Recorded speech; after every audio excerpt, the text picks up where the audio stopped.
mean, the insanity of what I see going on. And if we can go to slide, the next slide. In this slide, you'll see on the chair is the Affordable Care Act. That is a 2,700-page document. The one that nobody read when they passed it? That's the one. And then to the left is a stack of documents that Mitch McConnell printed out, Senator Mitch McConnell printed out and stacked next to it. At the time, you're looking at roughly 21,285 pages stacked up next to it. At the last time I looked, we're at 33,000 pages. So add another 4 feet to that, or 5 feet, and you get an idea of, we have the 2,700 pages that were written. So for every one word that's in that law, they have 30 pages of regulations. So you read the 2,700 pages? No, actually, I've been reading the Oregon law because we have an exemption from the 2,700 pages. So we have a special program just for us. Is it better? I call it Kids Care. It's Obamacare on steroids.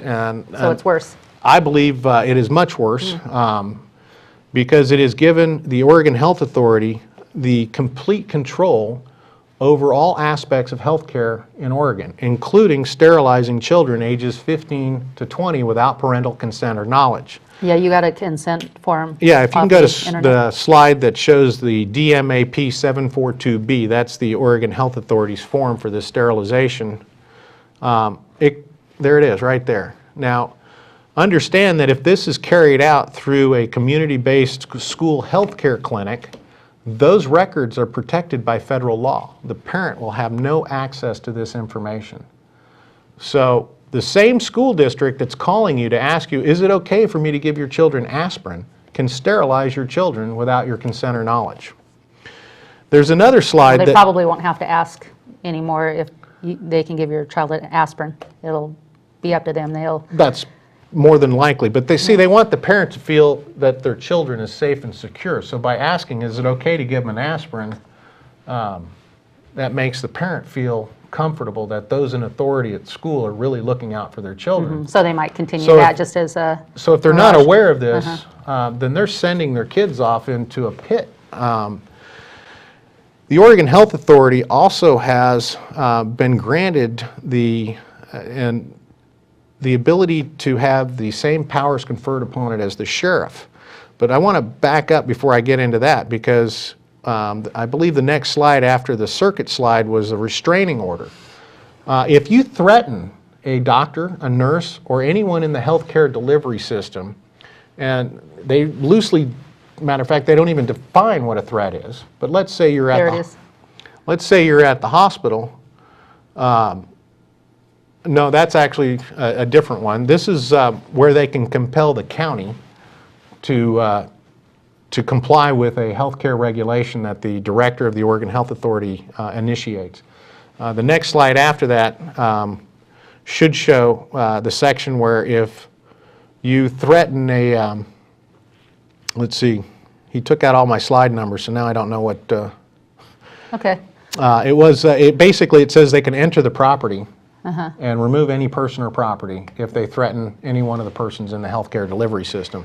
Well, we have just about 5 minutes to go through all the list of documents that you have there. Do you have that? Yeah, well, I'd like you to pull up the, can we move on down to, it would be slide number 25. Okay. So this is where they can enter into the property or remove any person or obstacle if you happen to threaten anyone within the healthcare delivery system. 27, this slide shows that, okay, again, if you go to the healthcare, the hospital, you have an outstanding bill. If you don't have that bill and a payment plan in place within 30 days, they issue a distraint warrant. 60 days later, they can compel the sheriff to foreclose. Why don't you go to the previous slide to that so we have that up first. If the sheriff refuses, so here they're commanding the sheriff to levy upon and sell the real property of the taxpayer found within the county for the payment of the amount due. Okay? So if the sheriff refuses to do this, go to the next slide. an agent for the agency, the Oregon Health Authority, has been conferred the same powers by law as the sheriff. So now you have somebody. And who made that happen? Is that in the 33,000 pages? No, that was in House Bill 3650. Which was passed when? 2012 legislative session, overwhelmingly supported by both Democrats and Republican. I believe your representative here, Jim Widener, is the only one that really voted no on all this healthcare legislation. So I really have to say thank you for that, because he actually used critical thinking. He didn't go along with the party line. I also want to point out something really quick since we're running out of time. If you go to page 31, when you expect privacy when you go to the clinic, that's not it. Keep going. Right here. Under ORS 192-579, you are no longer provided the HIPAA security. When you read the HIPAA form that your doctor or the hospital provides you, it says that they're going to store the data in compliance with HIPAA and or any other state or federal law. So the state made it very convenient for them to pass a law that says that an entity may transfer your medical records without your consent or knowledge of the patient or the personal care representative, so long as either entity receives payment from the Oregon Health Authority. So you know, privacy is out the window, and I think you saw. In that chart, is that what they're talking about? There's no privacy because of that chart. It'll go through to any organization that's in that circuit? Correct. And how many circles on that circuit are there? How many recipients are there? I've never bothered to sit down and count. The only other thing that I really want to point out is let's say that you ask for a procedure and you're denied that procedure. There's an appeals process. And I think that's why you saw all this language about levying the distraint warrant and commanding the sheriff to sell your property, is because as you go through this procedure for a denial of care, they are required to provide you with the care as you're appealing the decision to deny you the care. So you get the care. At the very end, if you go to slide number 42, you'll find that the decision by the Oregon Health Authority is final. There is no other mechanism for that patient. You can't take them to court. You can't sue. And then you're liable for all of the medical treatment that you've received while you're going through the appeals process. There it is.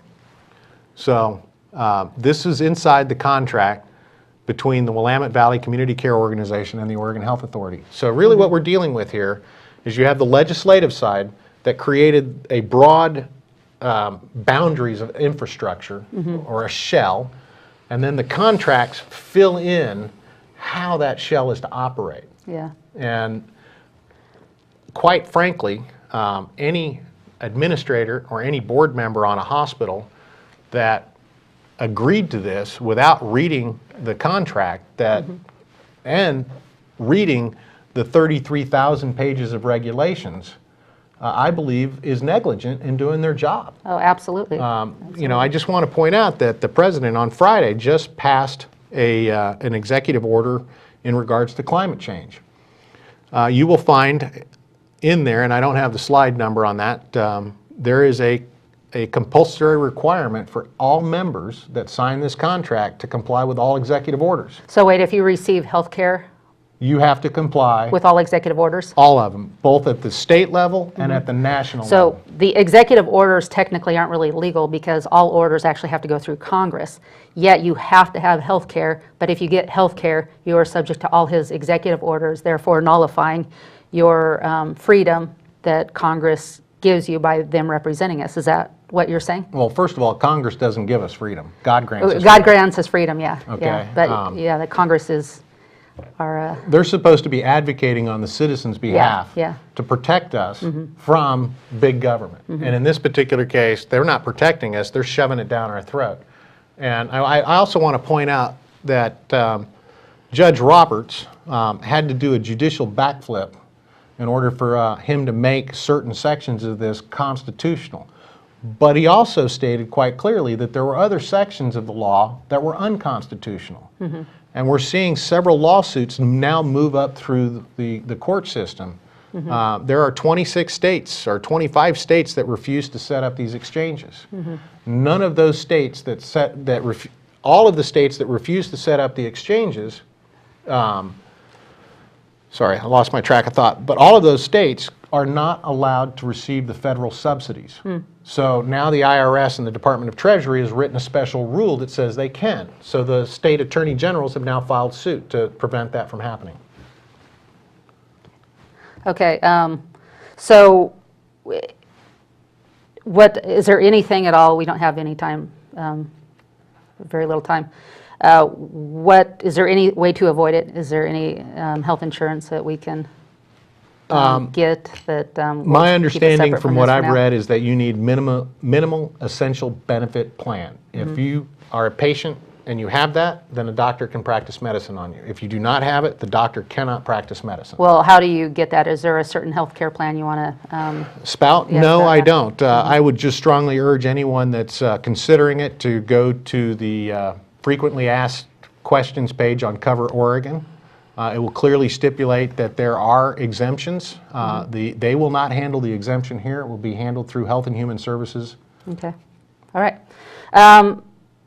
So we need to close, so unfortunately we can't get through this, the RFID chip. There was something on the internet that went through that said people in Hanna, Wyoming were made to get RFID chips, but I did some research and it doesn't seem that appears to be true. So there's going to be a lot of misinformation out there, so it's really important to get all the facts that so we don't believe things and wind up kind of going in all these confusing directions. But anyway, I want to thank you very much for being here, and I wish we had more time to talk, and I look forward to having you back in the future. Yeah, I would recommend anyone who wants more information or actually look at the legislation and its highlighted sections to go to pacificfreedomfoundation.org. Okay.